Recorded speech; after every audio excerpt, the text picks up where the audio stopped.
Bienvenue sur le Canicross de la Tifnut. Alors, le Canicross avait lieu le week-end dernier, donc le dimanche 12 janvier pour être exact. Il est situé en Moselle, alors juste à côté de Metz, et honnêtement, c'est vraiment un Canicross à faire. Alors pourquoi? Eh bien, déjà parce que le club organisateur Let's Dog a fait vraiment un super travail. Il n'y a eu aucun couac à ma connaissance. Donc c'est vraiment nickel. Mais surtout grâce à son parcours. Moi personnellement, je vois principalement deux gros avantages. Le premier, c'est de la distance. Donc on a un canicross long de 8,5 km à peu près. Et à côté de ça, on a un canicross court qui doit faire 5 km, un canic VTT qui doit faire 6 km et un parcours trot qui est un peu en dessous des 5 km, il me semble, mais je ne l'ai pas fait, donc je ne sais pas exactement. Donc déjà, on a de la distance, c'est plutôt bien, on n'y va pas pour rien. Et le deuxième gros avantage de ce canicross, c'est qu'il est physique. Alors, il n'est pas technique, je simplifie un peu, mais en gros, on va tout droit sur des chemins plutôt larges. Mais par contre, il a l'avantage d'être vraiment technique. Alors, donc, toutes les distances courtes, canicross court, VTT, trot, c'est vraiment un parcours qu'avec des bosses. On fait vraiment que monter, on descend, etc. Donc, c'est vraiment physique. Et le canicross long, bah, déjà, il est long, hein, 8,5 km, mais en plus, il y a du dénivelé. Donc vraiment, on n'y va pas pour rien. Quand on a fini la course, on a vraiment fait un effort physique. Donc là, on se retrouve sur le départ du Cani VTT avec Choubi. Donc comme vous pouvez le voir, Choubi, elle veut y aller. On va y aller dans quelques secondes. On donne le départ. 3, 2, 1. Eh ben non, en fait le départ c'était pas à 33-30 comme je pensais mais à 34. Alors en fait c'était un départ toutes les minutes et pas toutes les 30 secondes, c'est pour ça que ça m'a dû en erreur. Donc là on peut voir que Choubi a fait un faux départ, elle est pas partie mais elle reste plutôt calme, voilà, elle est maîtrisable, il n'y a pas besoin de la tenir derrière. Et ça, c'est vraiment agréable. Quand vous avez un chien comme ça, où vous n'avez pas besoin d'aide, voilà, vous le mettez au départ, pouf, sur le vélo et vous attendez. Donc là, on donne le vrai départ, hop, c'est parti. Alors le départ, c'est en montée. Ça se voit pas tellement sur la vidéo, alors j'ai mal placé la GoPro, hein. C'est la première fois que je la mets en vélo, donc c'est pas je filme un peu trop vers le bas. On fera avec. Donc là, ça monte un petit moment. Il y a quelques petites bosses après. Alors moi, généralement, voilà, quand c'est en montée comme ça, ce coup-là, c'est assez roulant, j'essaie d'y aller vraiment à fond. Pourquoi? Parce que je sais que le chien, il va galérer dans les descentes derrière. Alors que nous, dans les descentes, on est plutôt cool en fait, hein. Généralement, c'est plutôt là où on se repose en vélo. Du coup, je fais l'effort dans les montées, le chien fait l'effort dans les descentes. Voilà, c'est un petit peu le travail d'équipe comme ça. Si en plus on demande au chien de tracter dans les montées, on commence à lui demander vraiment beaucoup. C'est parti. On arrive assez rapidement sur un petit mur. Alors on voit pas trop sur la vidéo, mais il est assez raide. Il est pas très long par contre. Alors comme j'avais pas fait de reconnaissance, déjà je savais pas qu'il y avait ce mur. Mais en plus, je savais pas du tout comment c'était après sur le parcours. Du coup, là, j'ai fait le choix quand même de rouler assez calmement jusqu'en haut pour pas trop m'essouffler. Allez, allez, allez. C'est bien. Allez.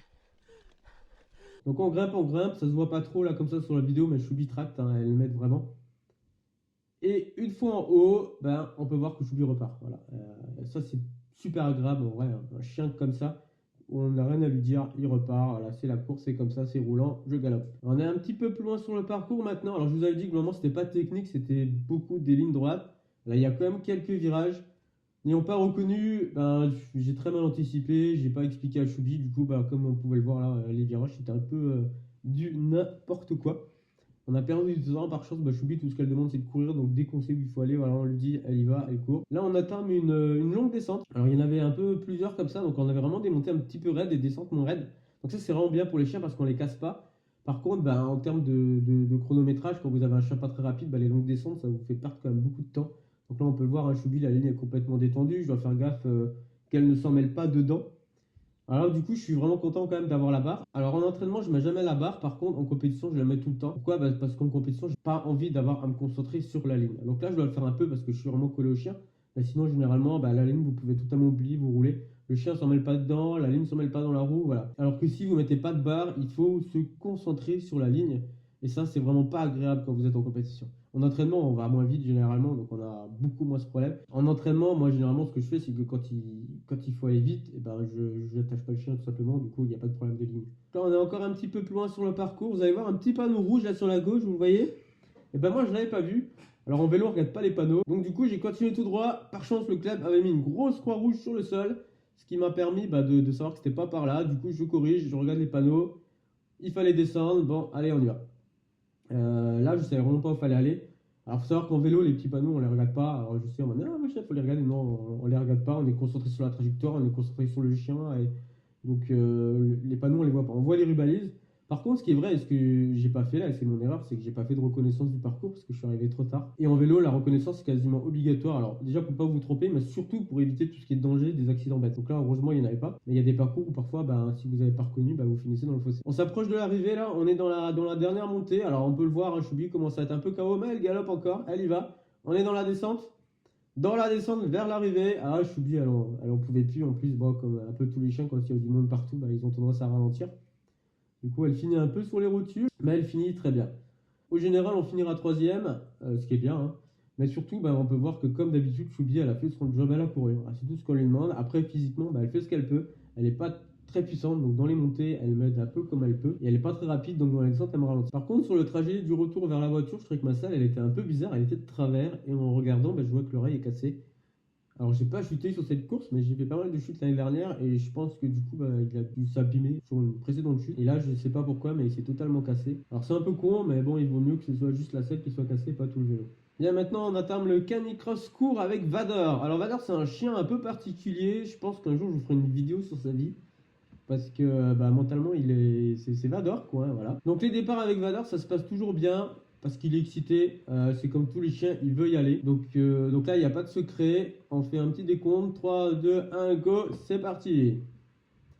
Donc là, je démarre ma montre parce que j'avais un peu oublié. Donc elle était même pas prête pour la course, mais c'est pas grave. Donc on est parti. Donc c'est globalement le même parcours qu'en vélo, légèrement raccourci. Donc on démarre avec la longue montée. Donc c'est la même qu'en vélo. Le parcours était quasiment le même. Il était légèrement raccourci. On rattrape assez rapidement le concurrent qui était devant nous. Ce qui était bien au canicross course, c'est que c'était un départ toutes les 15 secondes, ce qui permet de rattraper, de se faire doubler, etc. Donc on n'a pas le défaut des départs groupés où les chiens peuvent se bouffer et en même temps, on voit des gens sur le parcours. En double, vous voyez, Vador, il n'a pas réagi. Et ça, honnêtement, c'est un miracle quasiment. Vador, il faut savoir qu'il y a encore quelques mois, quelques semaines, pour doubler, il se mettait derrière moi. Donc là, voilà, doubler comme ça, sans regarder les autres chiens. Surtout que l'autre chien, il a ralenti, il s'est tourné vers Vador, etc. Mais Vador a quand même doublé. Là, on arrive sur le petit mur que je vous avais déjà montré précédemment sur le vélo. Alors Vador, il a fait son job dans la montée, il a tracté, il m'a beaucoup aidé. Alors c'est un peu plus simple, je trouve, qu'en vélo. Mais voilà, il fallait quand même le grimper. Donc là, on double le juste de course. Alors là, il faut faire gaffe que le chien ne lui bouffe pas les fesses. Alors bouffer les fesses d'un concurrent, ça va, ça peut aider, mais bouffer les fesses du juge, généralement, c'est pas une bonne idée. Donc on y va, on grimpe jusqu'en haut, Vador bosse, je bosse, tout le monde bosse. On arrive en haut, Vador repart. Allez hop, c'est parti.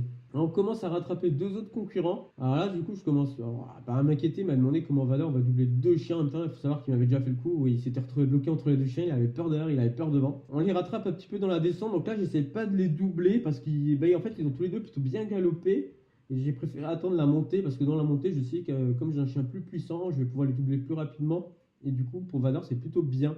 Ça va éviter peut-être qu'il se bloque. On commence à doubler et Vador ne réagit pas. Et ça, c'est top. Alors, il va légèrement ralentir quand il va se retrouver devant le chien. Je le relance tout de suite, il est reparti. Et alors ça, c'est quasiment un miracle. Toute personne qui a déjà regardé comment Vador se comporte en course. Je vous disais, avant, il se mettait derrière moi pour doubler. Là, il a doublé les deux chiens comme ça, quasiment sans aucune réaction. Il a vraiment beaucoup progressé et ça depuis 1 ou 2 mois seulement. Ouais. Alors on fait un grand bond en avant, là on est quasiment à l'arrivée, il doit rester quoi, peut-être 800 mètres, en tout cas moins d'1 kilomètre. Là Vador il est un petit peu sur les rotules, il n'en peut plus le pauvre. Alors c'est normal, il faut savoir que Vador comme il n'a pas de concentration, il n'a pas de mental, je l'entraîne uniquement sur des distances courtes. Donc on fait à peu près du 2 km, 2 km et demi en fractionné. Du coup là se retrouver sur une course où il faut tracter tout le temps sur 5 km, il peut pas. Physiquement il peut juste pas le faire. Donc on peut pas lui demander de le faire. Mais là, on peut voir qu'il relance direct. Dès qu'il peut relancer, il relance. Et ça, c'est le mental. Et donc, sur cette course, il a eu le mental. Et ça, c'est vraiment top.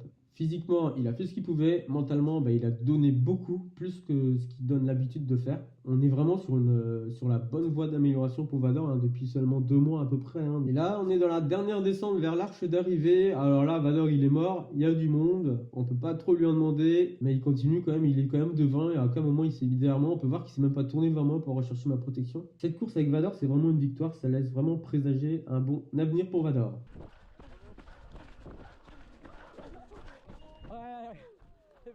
On se retrouve sur le canicross long avec Yoda. Alors là, malheureusement, la GoPro, elle a décidé qu'elle avait plus de batterie. Je pense que ma batterie, elle est morte. Il va falloir que je change.